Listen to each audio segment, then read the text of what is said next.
দর্শক বন্ধুরা নমস্কার। ইউরিক অ্যাসিড সিরিজের আরেকটি ভিডিওতে আপনাদেরকে স্বাগত জানাই।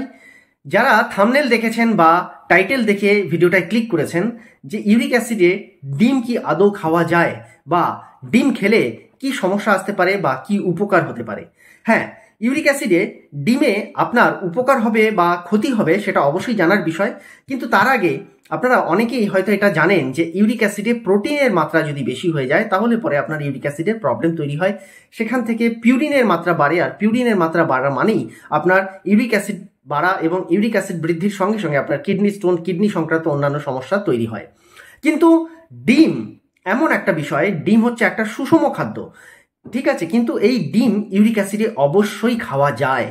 আমি এর আগেও বিভিন্ন ভিডিওতে আপনাদেরকে বলেছি যে ইউরিক অ্যাসিডে কোন কোন প্রোটিনগুলোকে আপনাকে বাদ দিতে হয় সেটা আপনারা জানেন। সমস্ত প্রাণীজ প্রোটিনকে ইউরিক অ্যাসিডে অ্যাভয়েড করতে বলা হয়। সেটা প্রাণীজ প্রোটিন মানে বিভিন্ন ধরনের মাছ, মাংস, বিশেষ করে বড় জাতের যে মাছগুলো হয়, অর্থাৎ একটু বড় মাছ যেগুলোর ওজন কমের মধ্যে 750 গ্রামের ওপরে, এবং তৈলাক্ত যে কোনো ধরনের মাংস, খাসির মাংস বা এই ধরনের যে রেড মিটগুলো হয় সেগুলো সম্পূর্ণ খেতে বারণ করা হয়। মুরগির মাংস চলে, তবে মুরগির মাংসের ক্ষেত্রেও শুধুমাত্র ব্রেস্ট পিস খেতে বলা হয়, বাকি অন্যান্য অংশ খুব একটা ভালো নয়।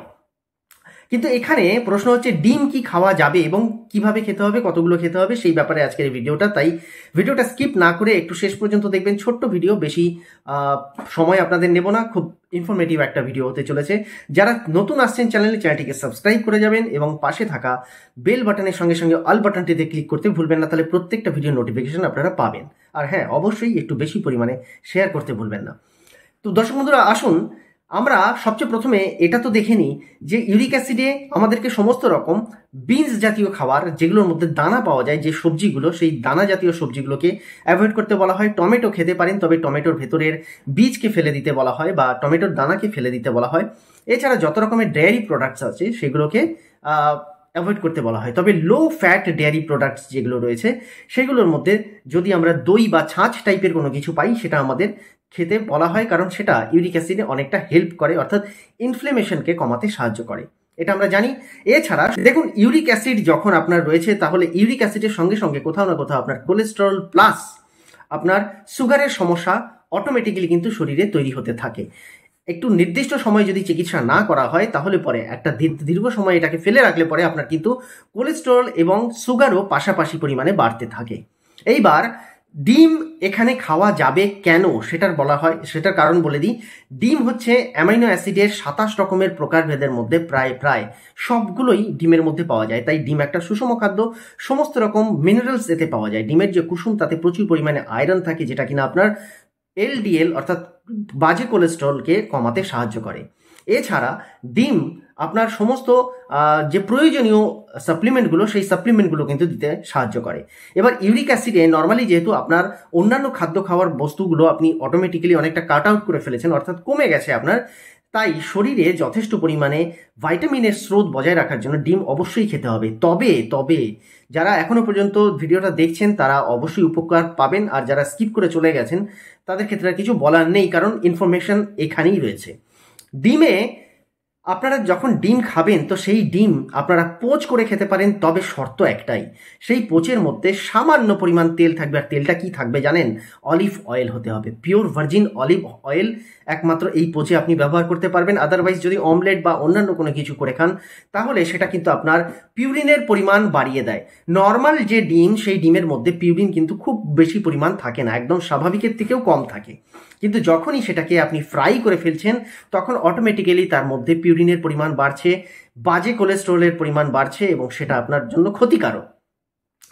ডিম আপনারা যখন খাচ্ছেন ডিমকে ভালো করে সেদ্ধ করে নেবেন, এবং এই সেদ্ধ ডিমই আপনাকে খেতে হবে। তবে একটা শর্ত হলো এই ডিমের মধ্যে কোনো রকম আলাদা মশলা এবং লবণ মেশানো যাবে না। সাদা লবণ তো একেবারেই না। আপনারা চাইলে বিট লবণ যেটাকে বলা হয় সেই বিট লবণ অ্যাড অন করতে পারেন স্বাদের জন্য, কিন্তু তার ছাড়া অন্য কোনো জাতের লবণ কিন্তু এতে ইউজ করা যাবে না। শুধুমাত্র সেদ্ধ ডিম আপনারা খান, এতে করে ডিমের সম্পূর্ণ পৌষ্টিক তত্ত্বগুলো আপনারা অবশ্যই পাবেন এবং ইউরিক অ্যাসিডের ক্ষেত্রেও কোনো রকম খারাপ প্রভাব পড়বে না। আর হ্যাঁ, পিউরিনও আপনার কিন্তু বাড়বে না, বরং আপনার ইনফ্লেমেশনকে কমাতে সাহায্য করবে। আপনার যে ইউরিক অ্যাসিডের কারণে ফুলে যাওয়া ব্যথা যন্ত্রণা, সেই জায়গা থেকে আপনি অনেকটা রিলিফ পাবেন।